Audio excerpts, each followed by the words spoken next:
What is up, North Texas? Welcome to another episode of the Clubhouse. I'm your host, Jason Feltz. Thanks so much for joining us. We got a lot of teams pretty close to finishing up for the fall, so not going to be too long of a show.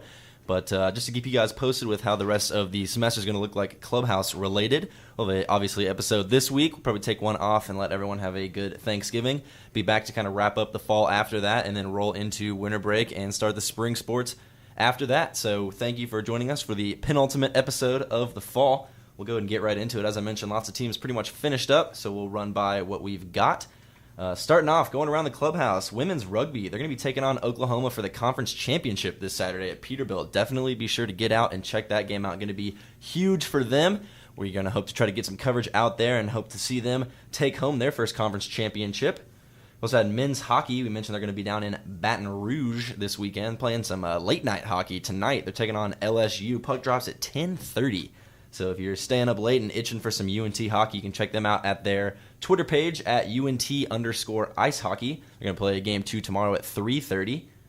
Men's rugby, they finished up the fall going 5-1. They beat Texas State in a thriller, 30-29 last weekend. Scored with just seconds left to take that win. They're going to be working towards a shot at a conference championship of their own again in the spring.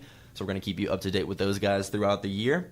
Women's lacrosse, they finished up the fall as well. They had a tough weekend down in College Station, went 0-2. Lost a close one to Houston and a not-so-close one to Baylor. So they finished up 1-2 on the fall. We'll get them on in the spring once their season starts up for real. Their counterparts, the men's team, they're going to be down in College Station as well this weekend. They'll have 4 games in the A&M Fall Classic. So we'll keep you guys posted on how they do down there. Disc golf, they had their first tournament of the fall. They had a successful one down in San Marcos. Their A squad finished 5th, and their B squad finished 7th of 15. So they're going to be back again in the spring as well. We're going to get those guys on and talk a little disc golf with them. Women's volleyball, they're going to be hosting a tournament here in Denton this weekend at the Bonson Gym. If you're interested in stopping by and checking them out, be sure to do so. Good luck to those ladies. We had men's and women's ultimate. They were in Fayetteville, Arkansas for the Harvest Moon tournament. Men finished up 4-1 on the weekend. Couldn't quite find the women's results, but I'm sure they did well over there as well. And we're lucky enough today to be joined by Ian Brent from the Illeagles, our men's ultimate team. Ian, welcome to the Clubhouse. Thanks so much for joining us. Thanks for having me, man. Yeah, absolutely. So let's talk about, you guys have been very active for the fall. What do you guys, what's been going on? What you've been expecting so far? Well, it's been looking kind of good, man. We have some tournaments that we go to throughout the fall and the spring. Fall's our off season, but we still have some good tournaments that we go to.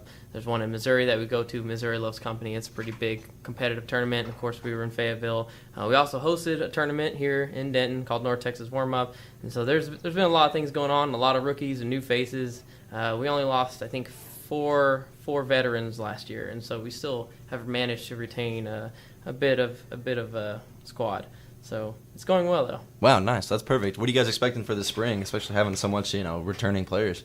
So we kind of picked up last year. We've had a struggle in the past, 4 or 5 years, and so we made it back to regional status nice. this last in the spring. And so we're hoping to continue that and do even better as far as the rankings go in USAU this is up in the spring. Sweet. You got, Big D and Little D coming up in January? Sure, yeah. We host Big D and Little D. I think it's actually the first weekend of February. Okay. And so, yeah, that's our big tournament that's sanctioned that we host every year. And we generally have at least 20-plus teams come down from all over the country and kick off our season, really. And that's always a good time. And so we love having fans out and folks from UNT and stuff. So, yeah, that'll be a good time. That'll be all over UNT campus. We'll have every facility that we own, from beer barns to Victory. So we're all over the place. Sweet. Awesome. So talk a little bit about, kind of the structure of collegiate ultimate. Because, it seems kind of like a niche sport. Is it pretty big, or is it kind of tough for you guys to set this stuff up and find these games? Oh, it's pretty large. A lot of people don't realize how long it's been going on. And so there's a governing body called USAU. It's USA Ultimate, and they govern all high school, college, and club or select in the U.S. And so for college, there are over 700 teams. Oh, wow. And so, yeah, there's a lot of women's teams and men's teams. There's mixed in the club division, and they're actually starting to work on that this year, trying to get a mixed division and see how that goes. But as far as that goes, yeah, there's 700 teams. There's a lot of teams all over the country that have been competing for 20 years or so. And so as far as getting bids for tournaments, we just kind of find what works for our schedule and kind of the oriented tournaments that we go to, whether it be a little more relaxed rookie tournament or a very competitive tournament, until we make it to the spring. But yeah, there's plenty of activity going around, and hosting tournaments is really nice. UNT's been pretty great about letting us have the facilities and inviting teams. Of course, like I said, at Big D we had 25 teams one year, and that's a pretty large tournament for us. It was actually a little bit too much, I think. So we try to cap that at 22 or 24 teams. Still, though, 24 teams, that's insane. So you were talking a little bit about, before the show started, the kind of the professional outline of Ultimate. I know there's a team in Dallas that you mentioned there's some UNT players on that team. What's that process like, kind of going from a collegiate club program to professional Ultimate? So, yeah, we have a pro team here in Dallas called the Dallas Roughnecks, and I've been lucky enough to work with them since they started 2 years ago. And so the league is only 5 years old, and our Dallas team is only 2 years old. So that's really fresh and new for the sport. It's very interesting. There's some rule changes and stuff like that, and then of course you have the best of the best on these teams. Mm-hmm. And so there are 24 teams across the U.S. and Canada. And the first year Dallas won the national title, their first year. And so I believe, if I'm not mistaken, we have 4 UNT alumni that played, Ultimate here at UNT that are on the Dallas team, and then some other guys are spread out. But yeah, we do have some local talent, so it's good, man. And we've been playing in the Colony, and so it's really cheap to go see a pro sport if anyone's ever interested. So sweet, there you go. Go check out the Dallas Roughnecks. So I have one more question. I've seen this all over the Illeagles Twitter, the Envy Twitter. No idea what it is. What is a Callahan? So a Callahan is when it's kind of like a safety. So let's say you and I are working the disc up from our end zone, and we're stuck in the end zone, and a defensive player basically catches it in the end zone that we're working away from. Okay. And the end zone that they would be trying to score in, that's a Callahan. So, because when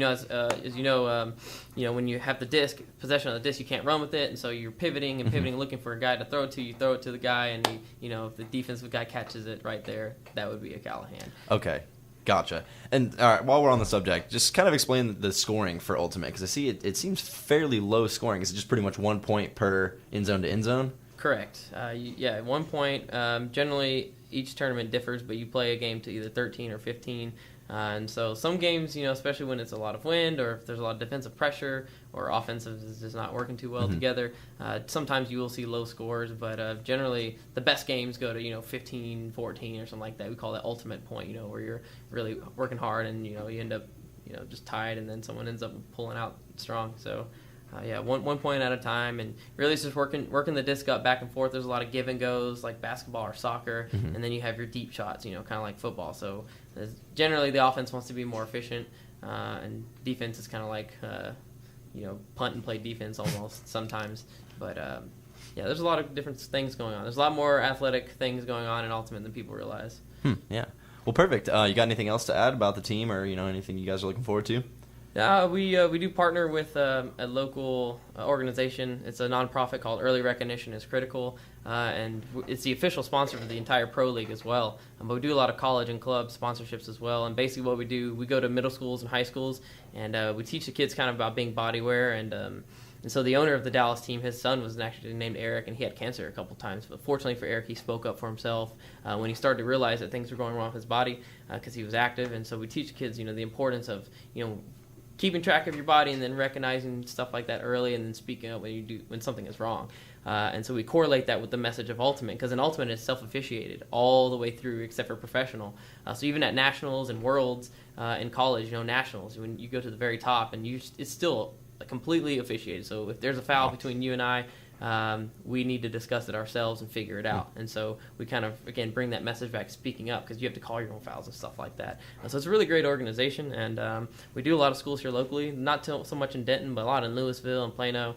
So we're always looking for volunteers. You don't really have to be experienced, but that's a really good organization if you're feeling, especially around these holiday seasons, feeling like donating, I guess. So earlyrecognitioniscritical.com is the website for that. It's a lot of fun. Perfect. Ian, thank you so much. Learned a ton about Ultimate and everything. Appreciate what you guys are doing around the community. That's awesome. You guys, if you're interested, be sure to check out the Ultimate team at the Big D and Little D tournament first weekend in February. We'll definitely try to get you guys back on come the springtime and once everything gets going again. Sounds but again, good. Thanks so much for joining us. Yeah. And you guys, thank you again for tuning in to another episode of the Clubhouse. We hope you guys have a great week. You can follow us up at UNT Clubhouse on Twitter for all things club sports. So be sure to give that a follow and stay up to date with everyone we got going on. But until then, have a great weekend, and we'll be seeing you next week.